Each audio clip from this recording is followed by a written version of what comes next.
বন্ধুকেই খুন করল বন্ধু। প্রাণে মারার আগে দুই বন্ধু মিলে অটোরিকশায় ঘুরেও বেরিয়েছেন।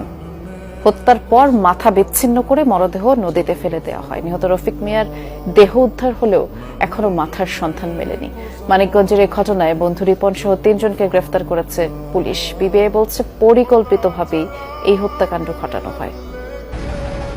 বন্ধু হিসেবে গল্প আর আড্ডার জন্য মোবাইলে ডেকে আনা হয়েছিল মানিকগঞ্জের রাথুরা গ্রামের রফিক মিয়াকে, কিন্তু সেই বন্ধুত্বই পরিণত হয় মৃত্যু ফাঁদে।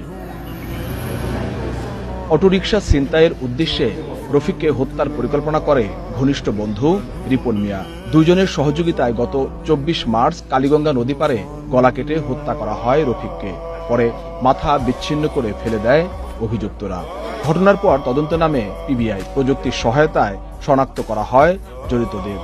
পানিতে ফেলে দিয়েছে এই কথা বললেও কিন্তু তারা পরে স্বীকার করে যে হলো হাতুড়ি এবং দা তার বাড়ি আছে, এবং আমরা একটু তাদের এই দুইটি আলামতই আমরা উদ্ধার করতে সমর্থ হয়েছি এবং প্রথমে তো আমরা অটোটা উদ্ধার করি।